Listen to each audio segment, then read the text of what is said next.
Boy, my heart goes out to that gal with the flotation issues. See y'all real soon.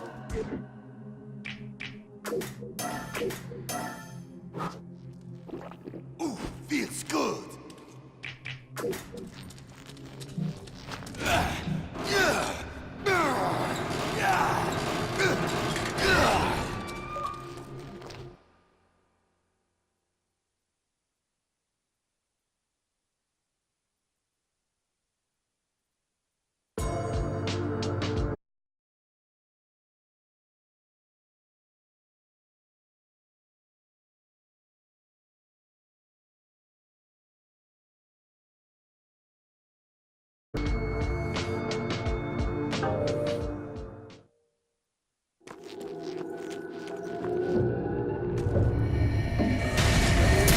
What's wrong, baby? She's gone psycho! Run for your life!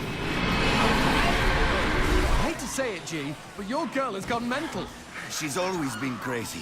That is why I love her. But she never gets mad at you. Oh, she gets mad. One morning, after a bout of passionate lovemaking, she was making us coffee just to get a reaction. I told her I was married. You were being...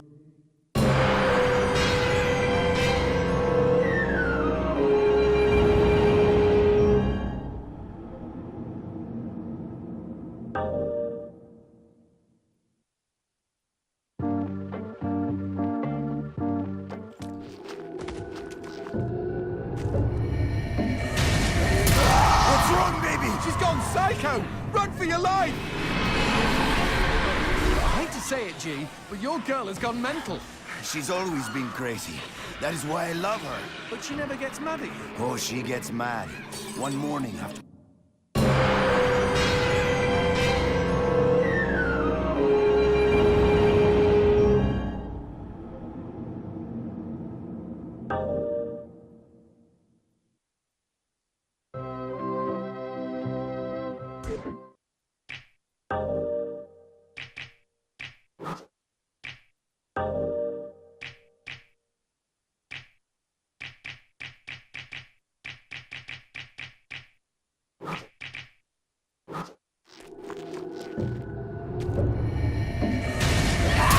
What's wrong, baby? She's gone psycho! Run for your life!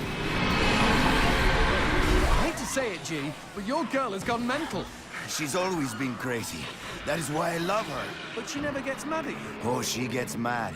One morning, after a bout of passionate lovemaking, she was making us coffee just to get a reaction. I told her I was married. You were being funny? Yeah, a practical joke, you know? Chicks love those. Paula was so angry she grabbed a knife and chased me all over the apartment. She is scary with a knife.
here's a pretty prize. I smell an upgrade. Plug it in, G.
Pescados locos have taken a shine to us. Stay in the light. We can't see their eyes if they're wearing a mask.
Why do I feel like I'm in a movie? What, were you raised in a barn? Good to know we have the same tastes.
For God's sake, how do you stop them?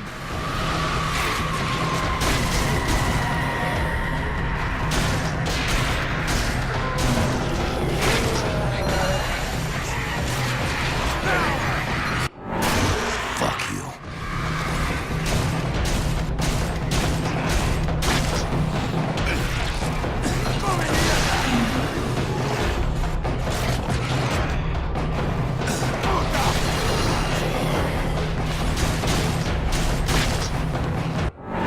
Yeah!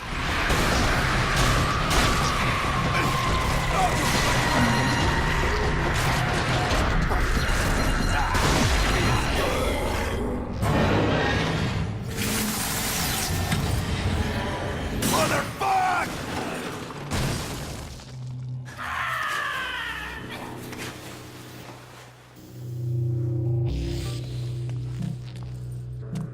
The legend of the Stinky Crow.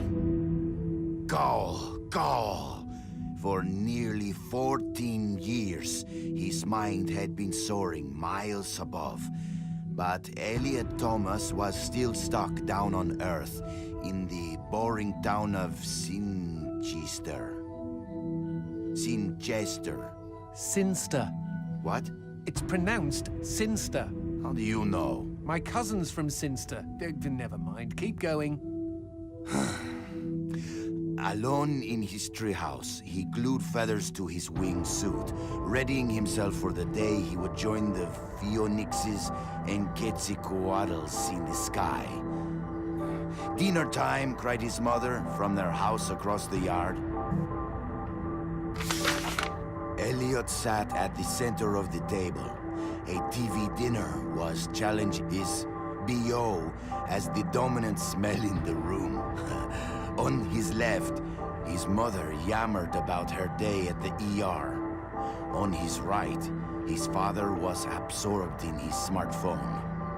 As for Elliot, his eyes were fixed on the ceiling fan, the most fascinating personality within a 10-foot radius. In homeroom the next day, Justin Schmakovsky threw a crappy paper airplane at him.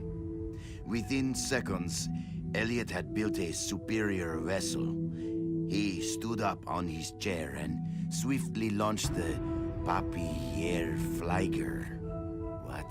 At his unsuspecting enemy. Go, Papierflieger, go! Zoom, Splort, the marvel of paper aviation, lodged itself in Justin's tender eyeball.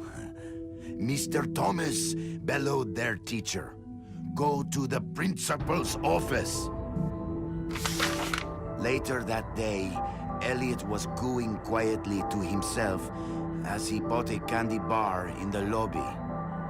Casey Witchtits was smoking nearby and sneered at him. "You'll never fly, Stinky Crow," she laughed. Why don't you go jack off to some bird porn? I bet you do more fapping than flapping. Hey, that's pretty good. Fuck you! Screeched Elliot as he ran for the door. It was dark out by the time Elliot meandered home. On the sidewalk, he passed a gaunt man who stared at him intently, desperately even. Uh-oh, stranger danger. The man opened his mouth and said, Uviwa, Uviza. What the fuck? Elliot had planned to eat his candy bar tonight while he finished his masterpiece. But he instead held it out to the man. I know what you mean, he replied. The schoolyard was packed the next morning as Elliot's classmates waited for first bell. Go, go! As one, the students turned toward the gate and saw Elliot dressed head to toe in his wingsuit. After a moment of shock, they burst into laughter. But they were already far below him. He swooped through their midst and into the school. Go, go! He bounded through the halls, zigzagged up the stairwell.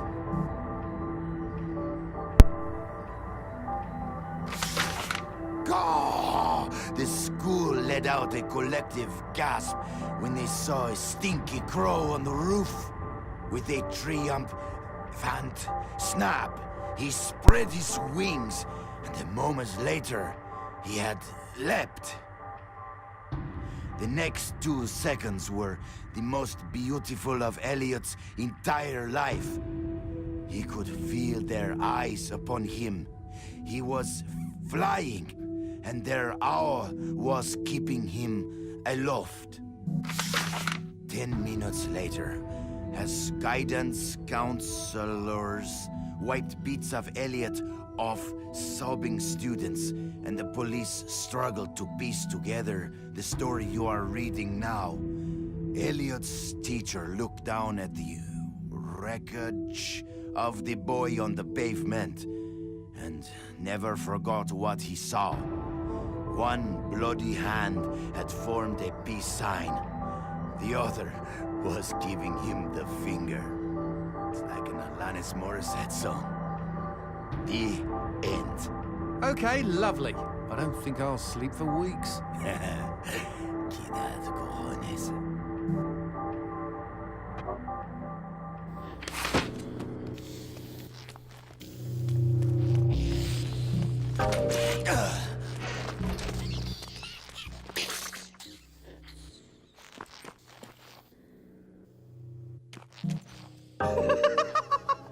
Oh, I would hate to be the dumbass that got tricked into renting that cabin.